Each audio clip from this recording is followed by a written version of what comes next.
Hello Aries friends, I'm Annie Botticelli and welcome to my Aries November 2025 Astrology Horoscope Forecast. In this report, I'm going to help you see what life is going to be like for Aries in November.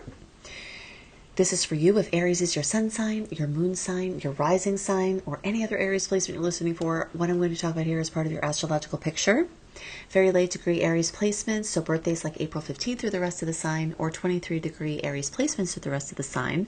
I suggest you additionally listen to my Taurus report, as your very late degree friends will benefit from both readings. Old friends, welcome back. If you're new to my channel, welcome. I'm Annie Botticelli. I've been a YouTube astrologer for 13 years, but I've been doing astrology for about 23 years, and I've been teaching almost all that time. So in this report, you will see what may happen, but you'll also learn a little bit as to why it may happen. And that's very exciting. So this particular report, I'm going to go into a lot of important dates. If you're not in a place where you can write dates down, you may want to come back to listen, or you may also want to go to anniehelpsyou.com and grab your free November monthly written star report, where I go into all of the sweet and salty dates. Salty is what I call the challenge aspects. And, I have all of that written. So if you want to have that better organized and see more things that I'm going to talk about as far as important dates, you can go to anniehelpsyou.com and grab your free report there. So Aries energy is always experiencing things in an intensified way from the astrological standpoint, because we have what is called a natural chart. Aries is the baby of the zodiac. It's the first sign. And so Aries people, whether it's your sun sign, which means this is your solar chart, or your rising sign, which means this is your transit chart, or your moon sign, which means this is your moon chart, whatever you're watching for, it's going to line up Scorpio placements in the Scorpio house, Sagittarius placements in the Sagittarius house. So everything that everyone else is experiencing, you're getting a second layer of this. This is just a thing that goes on with Aries placements. And I get it. I have Aries rising. So everything is like extra intense, right? This is how we are. It's imprinted into us and how we experience things. So we've got two zodiac stars this month, Scorpio and Sag. And wow, they couldn't be more different, right? Scorpio is like the labyrinth. That is this maze of emotion, of resources merging and entangling. Deep focus. Sagittarius is the explorer, the adventurer, the freedom lover, the idealist. And we've got both those energies this month. So we've got the Sag energies are going to light up your Aries placement like crazy. I'm going to go more into that. I'm very excited about that. The Scorpio energies in many ways are going to dampen your fire, but in many ways it will hardly matter because of all this extra Sag energy, but we will be experiencing high emotion from ourselves and other people. You may have people in your life, spouses, partners in business or otherwise, close friends, family members, or you may be going through stuff with them. Very important conversations are going to happen this month, and we have to understand that they are still under the umbrella of Mercury retrograde. Okay, so I'll get into more of that as well. Two other important things to know this month. We are out of eclipse season, so that kind of intensity of trajectory shifts and sudden upsets and jostling news that came from the eclipses, that is now regulating into our new normal. And we have more sweet aspects this month compared to salty ones, and that is the first time in a few months. So that's exciting. So we have fewer road bumps this month from that perspective, and we have less intensity from the perspective of not having to deal with the eclipses or the aftermath of them. I mean, we'll still in some ways have the after, effects, but we're not like in those moments right after like we were in October. So all that's flavoring this month of what it's going to be like to be in Aries. Scorpio sun, Venus will be in Scorpio soon in the month. Mars is there for a little bit at first, Lilith there just very momentarily. Mercury is starting out the month in Sag, but it will retrograde back into Scorpio. And of course, all of this is happening in your 8th house of Scorpio. Big money conversations, big, deep, intimate conversations, empowerment conversations, places figuring out and reevaluating where you've lost your power in your relationships and who you need to align with, who you have been putting energy into that is not paying off for you, and possibly not even paying off for them. Aries tends to have a lot of energy, a lot of drive, a lot of motivation, and sometimes we take on projects. Sometimes those projects are people, and sometimes those people are not going to advance, and sometimes we have to let it go. So you are going to be evaluating that at this time. Who do you discern now is worth moving forward with, putting your energy into, and merging more deeply with? Now, I think this is a good point to halt and give you some dates that are very important as it relates to these very important conversations that you're going to be having, because knowing what I'm about to give you can affect how you use this time and these conversations, and how you make decisions from what is going to come up from your investigative process and discovery process at this time. October 21st is the day the tides change. Prior to that, from the end of August, we had open stars where the tides were going out and we could push our boats out to sea and create and make the big decisions and had the starry support of the energetics moving forward. But the magic time, October 21st, now the tides shift. We are now on shore waiting to see what the tides bring to us rather than trying to push. This is not easy by nature for Aries, all right? Unless you have some other things that make you super chill in your chart. Aries doesn't like this time where we have to not make things happen. But maybe you'll appreciate the rest. So from October 21st to November 9th, we have this pre-shadow retrograde period. November 9th, Mercury goes retrograde. November 29th, it goes direct. And its post-shadow transit period ends December 17th. So that means that this whole time from October 21st to December 17th is drowning in retrograde. Or it could say you are dancing in retrograde, because there are beautiful opportunities that you can take advantage of. And that's the premise of my work, really, is to help you align with the natural rhythms of the universe. And by understanding this, you can go deeper. So when you have these conversations, they're having a tilt to the past and you're trying to make plans for the future, but you're within this labyrinth of Scorpio. And although you've got the lantern, calling this the theme of this general transit month, the labyrinth and the lantern, because Scorpio is this labyrinth and Sag is that light that's sort of lighting up the way here to try to sort out what's going on. Because of the retrograde, that lantern is only going to show you a few steps ahead, and you're not going to be able to see the bigger picture or the end result or the end light at the end of the tunnel, perhaps in this time, or even where you're going at all. So the negotiations or research that you're doing, the things that you're trying to figure out what to do with your money, with your wills, with your legacy, with your spousal legal agreements, with your family, with your taxes and credit and debt and your finances and your inner resources and your intimate resources, well, however that is, romantic or business or otherwise. You are delving deep and asking questions, but you may not have those answers with clarity to be able to move forward until the middle of December. So it's really important to know that, because if you try to make a big decision during this month, it may very quickly show that it's not going where you thought it was, which means you may make a different decision than you would have. Now, a quick analogy that I'm going to give you, and then we'll move on. This particular analogy, if you just take a moment with me to sit through it, it's going to help you understand and really viscerally understand, not just by memorizing, the energetics of the retrograde, not only now, but for always. Okay, so once you kind of incorporate this analogy into your mind, you will no longer think that shadow periods, retrogrades, direct are jargon and confusing anymore. You will understand viscerally what this means. So during the Mercury retrograde cycle, it's like we're making a U-turn. So before October 21st, we're going full speed with everybody else. The flow of traffic is great. October 21st, you realize you need to make a U-turn. You move through lanes of traffic while you're slowing down and they're still going fast, trying to get into the median to make a U-turn. That awkwardness, that weirdness of things being fast but then slowing down, and then, the confusion. So between October 21st and November 9th, or any pre-retrograde shadow period, that is what's happening.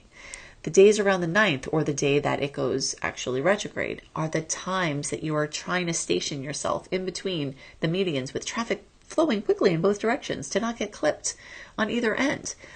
And then the time from the 9th through the 29th is you sitting there waiting for an opportunity to get back out into traffic. Now, for Aries who are impatient, don't know any of those, right? This could be difficult for you if you don't frame it in the right way. You trying to get back into traffic, not having the opportunity can lead to a lot of anger, frustration, stress. So you could be sitting there agitated that you can't have a break, right? But if you listen to your favorite music or a podcast while you're waiting, being ever alert for your opportunity, while you're relaxed, you can have a completely different month. And from now on, you can have a completely different Mercury retrograde, because it very much is about that. You're waiting for that opportunity to get back into the swing of things. But if it's not there, you're not forcing it, because forcing it could be dangerous. And those days around the 9th and those days around the 29th are extra awkward, because now around the 29th, your opportunity comes and then you go back into traffic, but cars are still whizzing around you. So, it's extra stressful in those days. And then it takes until December 17th for you to get back up to speed, going in that direction where you're back in the flow with everything. So you can see now, applying this to what we talked about with these important conversations or these other decisions that you make. You might not have all the information. Every day may bring new information and discussions.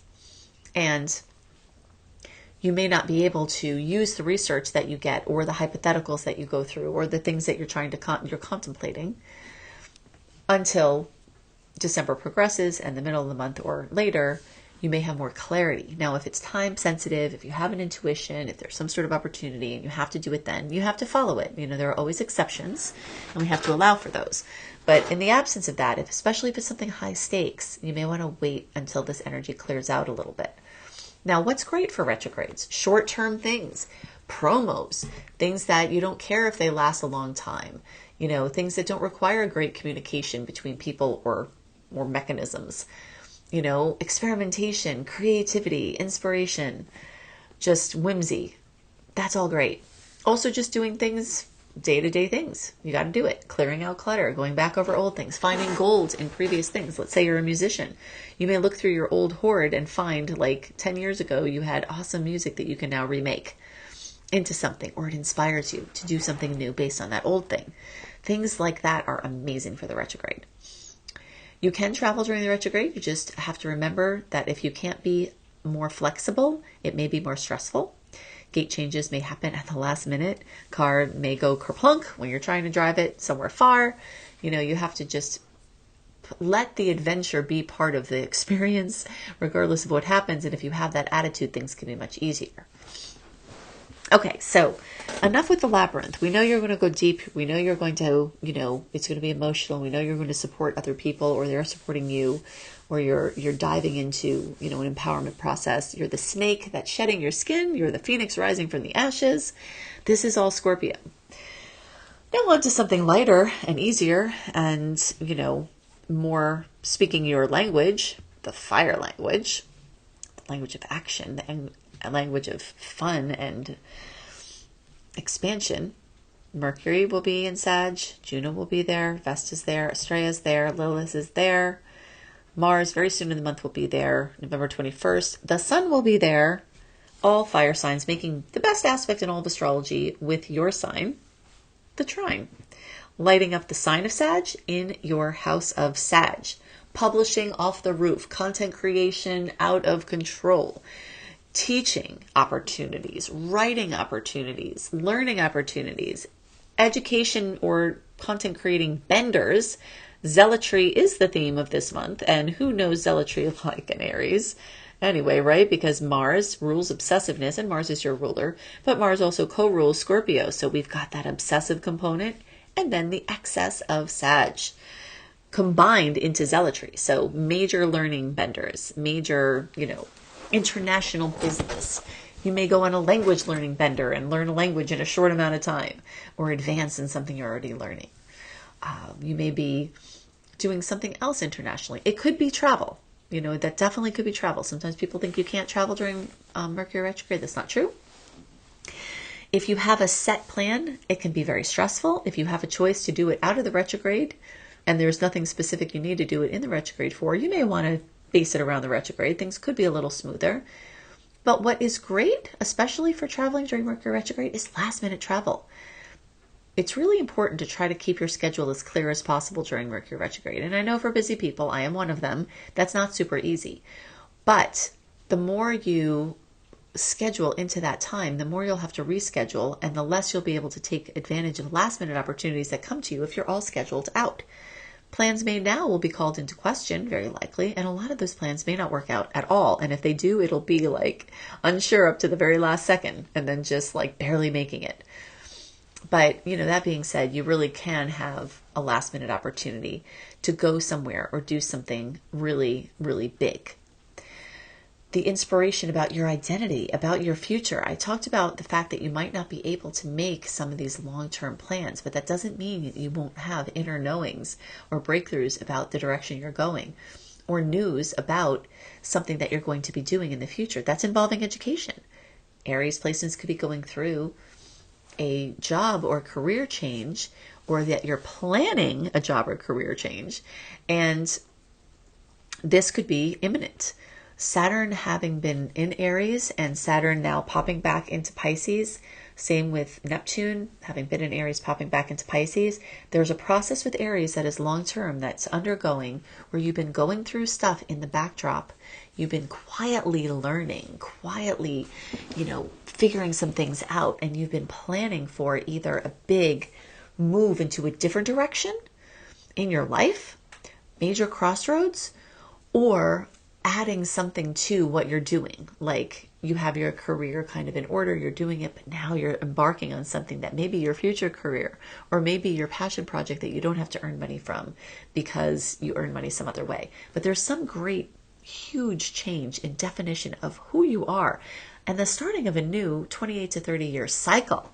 So pay extra attention to the things that you want to learn now, because they may open up a multiple decade new path for you. And education is very key. There's something that you want to do, either to expand your current work or your definition of yourself. A lot of times we define ourselves by what we're doing in the world, but a lot of times we don't. Sometimes you just need to have a job, you're good at something, you do the job, but you don't really think it's who you are. That whole big story about figuring out who you are and putting discipline into creating a new way of how you're known is what Saturn is doing. Saturn is putting you on this path of redefining how you walk in the world. And it's really exciting. And this could be a pivotal month as far as education on that path for this new building process. All right, let's go through some more dates now. November 5th, we've got a full supermoon at 13 degrees of Taurus. That will happen, of course, in your house of Taurus. Double Taurus energy there. It's a supermoon. It's closer to the Earth. The gravitational effects can be more pronounced. It's the second of 3 supermoons in a row, October, November, December. It may look bigger. You may feel it more intensely. The effects of insomnia or drama, for better or worse, may be extended longer. So, from November 1st through the 7th or 8th, you may be feeling this moon, maybe a few days in each direction longer than you might usually. And this is really, bringing something hidden to light in your financial realm. We talked about your finances with other people a lot because of this Scorpio placement. We had to. That's other people's money. That's shared money. That's collaborative money.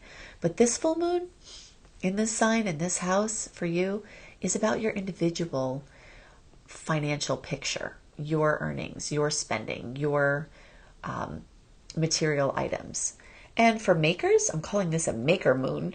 If you make stuff with your hands, you may make something great at this time. It could be your best work yet. And it may see the light, People may really notice it, and it may be a big moment for you. It could be something having to do with one of your material items, something hidden that you find out about, or an opportunity that comes to get something that you've been wanting. Remember the retrogrades there for your purchases, of course, but we also don't want to miss any opportunities.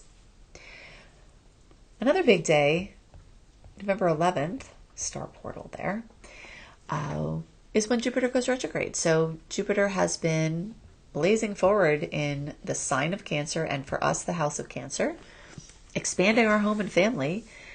You may have started to see this a few months before June when it actually got there. I do tend to see about 3 months before we can start to see the effects. New people being added to your family. one of your parents getting remarried or having a partner. One of your kids having a partner. Something, maybe you're having a baby. Maybe you find your partner. Maybe you have a new roommate. Something happening, expanding your family size or expanding your family luck or your lot. Also could be housing. You could be moving to a bigger house. You could be downsizing and get more freedom from a smaller house. It's about freedom. It's about expansion. And those words are subjective experiences. So since, June and a little bit before June until next June into next July, we've got this expansion going on. But now it's cooling off a little bit. And in some ways, that could be a welcome break because it's raced through almost the entire sign of Cancer before it's going retrograde here. So things have kind of happened a little bit quicker maybe than we'd want. So maybe those things might get called into question. You may get a little bit more normalcy back or a little bit of time to integrate what Jupiter's been expanding for you. So if some things are slowing down that you wanted to continue, don't worry. Jupiter's just making sure the foundation for the skyscraper it wants to build in your home and your inner world and your inner psychological experience and your housing and your family is strong enough to build the biggest skyscraper that it can during this time. Because we only have 1 year that Jupiter is in a sign. Hasn't been there for 12 years. It's going to be there for another 12 to 13 years. So the work that it does here, it wants to be really strong and long lasting. And so sometimes it has to backtrack and double back to make sure that it's strong enough for the future expansion that's going to come in this arena for you. So that you'll feel the difference, though, in the days around the 11th when some things may start to slow down. And you may, as you get closer to that date, start to notice this is happening as well. I told you we go over two nice aspects. One of them is coinciding with the new moon in Scorpio, which is on November 19th. So adding to all the Scorpio energy, we do have the new moon in those days. And that's at 28 degrees of Scorpio.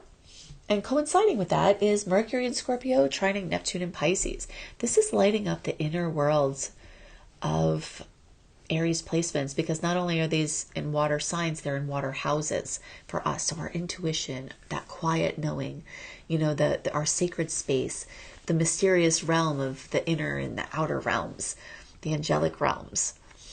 All of that is getting a beautiful gift, and we may suddenly have a healing from something we're afraid of. We may suddenly have an insight or something tie together in a very good way from our psychological or spiritual perspective, can also be emotional. And then one of my favorite aspects ever is happening in the days around the 26th. Venus trine Jupiter. Jupiter, the great expander, Venus ruling love, beauty, money, design, self-esteem, coming together in the best angle possible. Also in water signs, Venus in Scorpio, this time Jupiter in Cancer. Okay, so that home, family, and housing may have a nice breakthrough or some restoration or some money or something great or lucky can happen at that time. Okay, I think I mentioned before, but in case I didn't, in the days around the 27th, Saturn is actually going direct. So certain things that had been slowed down may start speeding up, be like a speed current in the midst of this sea of retrograde. So you may notice that. You can align your energies with the things you see lighting up and give them further support. So you may notice that happening. Now, if you want more dates, grab that written star report and the deeper dive into the sweet and salty dates to best navigate through this month at anniehelpsyou.com. I do also have astrology mini lessons there. And if you want a more comprehensive system for learning, I'm your girl. Go to beastropro.com, beastropro.com. I'm an astrology teacher, not just an astrology reader, and I'd love to help you help yourself and other people. And if you want to earn money doing it, I can definitely help you with that as well. So go to beastropro.com, beastropro.com. If you want my take, you like my viewpoints, you want my take on the outer planet transits in your chart, we don't always spend a lot of time with those in the horoscopes because they don't change very quickly. You can go to Annie B. Clarity, Annie the letter B, clarity.com to see my personalized reports. I hope you have a wonderful month, and I'll see you next month. Bye.